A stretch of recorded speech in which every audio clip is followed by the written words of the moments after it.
And here we go. Whoa!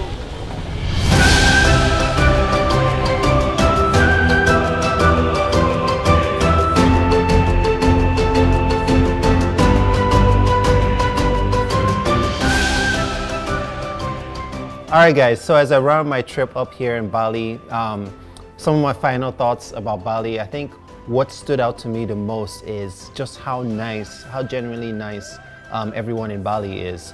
One thing that I noticed in Bali is that everyone kind of greets you with a smile. Everyone's energy is kind of open and welcoming, and that makes you feel very good, you know? As opposed to where you go to other countries and there's some people who don't speak very much, or they're kind of standoffish, or their energy is closed off, and you can kind of feel that, and that makes you feel unwelcomed. But that's not the case in Bali. In Bali, everyone's, like I said, everyone greets you with a smile. They greet you with open hearts and just warmth, and you just feel so welcomed. And I think that's what stood out to me the most in this entire trip that I've been here. Okay, so on my trip, I arrived at the airport in Denpasar, and we had a driver, Agos, waiting for us to pick us up. And he took us down to the villa. From the villa was located in Seminyak. And my experience of Seminyak was exactly like Lagos, Nigeria to me. It's very fast-paced, very overpopulated, lots of motorcycles. In Nigeria, we call those Okada. Lots of Okada motorcycles driving around, very business-oriented, lots of boutiques, lots of shopping, lots of hustlers on the street trying to get your money because they know you're a tourist and you're not familiar with the currency. So Seminyak was kind of like that vibe, right? And then Kuta was a little bit more upscale Seminyak. You had a lot more Europeans, a lot more Australians. It was, you know, closer to the beach, so you had the more luxury lifestyle, but it was still a little bit of that Lagos/Victoria Island vibe, right? So if you guys are familiar with Lagos, Nigeria, that's where I'm from. It's very similar, except the people obviously look different. So we're finally wrapping up Bali. So here are my thoughts. I really enjoyed Bali as a whole. I had a blast here. It was everything that I needed for a vacation, and I'm really happy that we got a chance to come.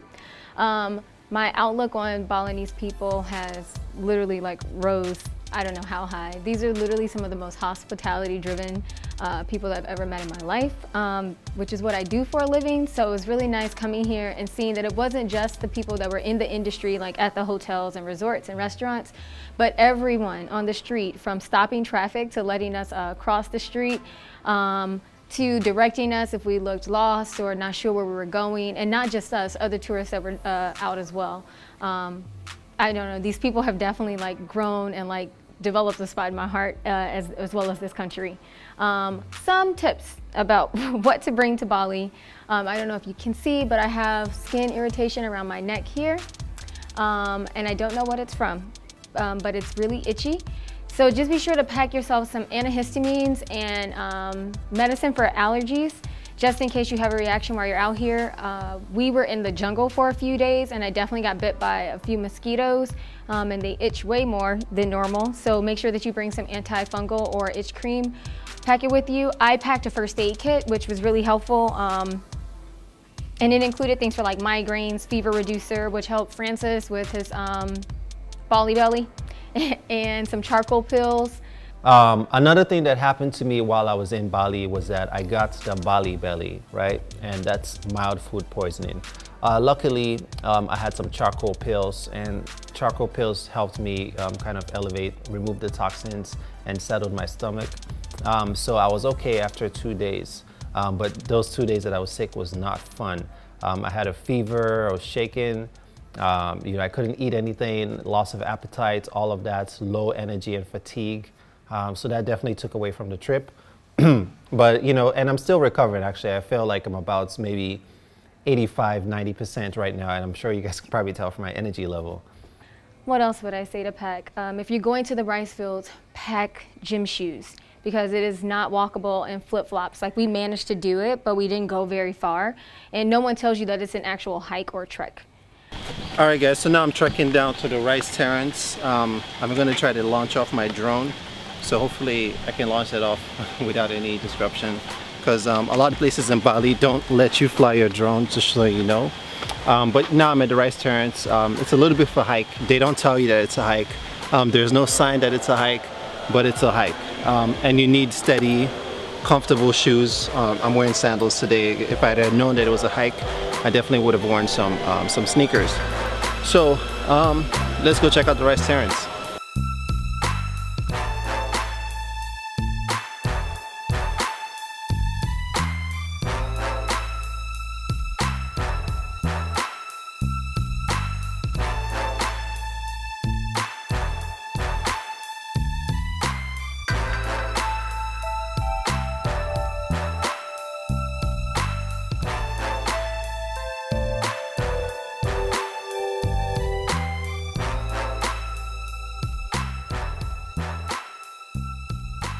Okay guys, just completed the Rice Terrace.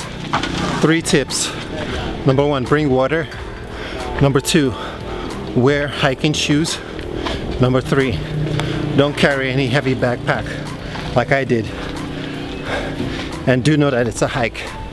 Ubud is one of the most beautiful places I've ever been to. It was dead in the middle of a jungle, and that was so peaceful to be in there. I was blessed to stay at the Hanging Gardens of Bali. I stayed there for 3 days, and it was absolutely one of the most, if not the most beautiful places I've ever stayed in the world. And I hate to say this, but to me it almost felt like you're in heaven, right? Just the sounds of nature, the hospitality of everyone there, the beautiful views, the scenery, it was just the food, everything was just perfect, absolutely perfect. So if you get a chance to stay at the Hanging Gardens of Bali, don't hesitate. Do stay there. It's one of the best experiences that you can ever imagine. Oh, definitely try to get out and about in the villages and the towns for the main cities that you're staying in. And I would recommend definitely hopping around Bali. Try not to stay in one spot for too long, depending on how long you're going to be here. Treat yourself a little bit. Make sure that you go to some of the touristy driven resorts. But then also make sure that you're like experiencing the culture, get the full experience while you're here. Oh, the weather. Another thing people don't tell you about is the weather. It's extremely humid in Bali. It's not hot, but extremely humid. Another thing that I'll point out is that you have to be careful with your manners when you come out here to Bali. Because some manners and some gestures that we do in the United States or other parts of the world might seem normal to people, but here in Bali they're considered rude. For one, spitting on the ground is considered rude and disrespectful. Another thing that's also considered rude is pointing your fingers. When you come out here, you don't point your fingers at someone or at anything. Instead, you point with an open palm, sort of like that. And the Balinese people are extremely patient, and they're very hardworking and driven. They're definitely business people. So just be mindful, like if you have a driver and he's been driving for hours, he's not gonna ask you to stop. He's not gonna say, let's get lunch, I'm hungry. So be mindful of those things and make sure that you're like giving them a break, ask them, you know, oh, do you wanna stop and get food? Pretty much where they're gonna stop with you, they're not gonna stop in some random village. They're gonna drive to like a cool city or something for tourists to do.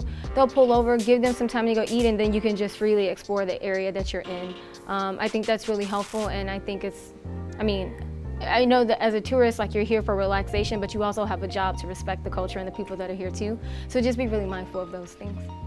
Another thing, if you come out here with your significant other, PDA is considered rude and offensive to the culture. So save your PDA for indoors, you know, no holding hands, no kissing, none of that. From Ubud, I went to the arts markets, visited some temples, and at the arts market, I got a chance to get a lot of handmade goods. Oh, I got a ton of purses, leather bags, like real leather. I got a lambskin leather backpack for only 43 American dollars. And that was definitely a steal because it's well constructed. And then I got 5 other bags too. I bought a lot of bags. I think one of my favorite things about Bali is that everybody here is down to bargain. So like bartering in the stores is expected, respected, and you should definitely do it. So they give you a price and you talk them down to what you feel comfortable with, and they'll either match you or come back with what they feel comfortable with, and then you can make a decision from there. So that was really nice watching that go down in all the stores and shops. Finally, another thing I'll say is that when you come out here, make sure you do tip everyone. Tip as much as possible, because the people here in Bali, they're not used to getting tips, and they so deserve it because they're extremely hardworking, they're extremely nice, their hospitality game is on point. So come out here, when you come out here, definitely tip. They're very appreciative. I tipped a lot when I came out here and I saw their faces light up. They were surprised, like, oh my gosh, is this for me? Is this really for me? They're so happy, so blessed to receive those tips. So do come out here and do tip. It will make a world of a difference, and you can bring smiles to so many people's lives. Some of my favorite places that we visited while we were here, I literally probably had the best birthday dinner ever of my life at Sea Salt. The aesthetic, the vibe, the service, the food, everything was like top 10, from entry to sitting down at the table. They brought complimentary dessert over for us for my birthday with candles. They greeted us with an Indonesian dish when we sat down at the table. When we arrived at the restaurant, there's like a little pull-up station. They had a conversation with our driver, then they had a conversation with us, directed us where we were going. Every single point, there was someone there waiting and talking to us before we even got to our table, which literally set the entire mood for the evening. It was literally right off the beach, so we could see the waves, the sand. They had live music, and it was overall was just absolutely beautiful. This is really random, but they have really good peanuts here.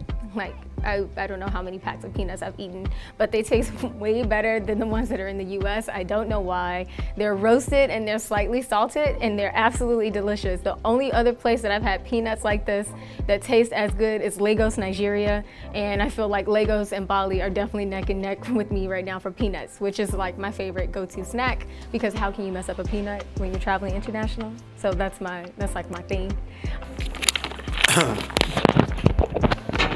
Oh, and one more thing that I forgot to mention is that the 22-hour flight time to get here was definitely worth it. From Los Angeles, it took me 15 hours to Hong Kong, and then 6 hours from Hong Kong to Bali. It was a very, very long and exhausting flight, but just spending time here definitely makes everything worth it. Another thing that I will mention is that if you come out here and you decide to take a taxi, make sure you're only taking a Bluebird taxi, because those Bluebird taxis, they're the most trustworthy taxi people, and their meters are accurate. Other taxi drivers will either turn off their meters, or their meters are counting a little bit too fast.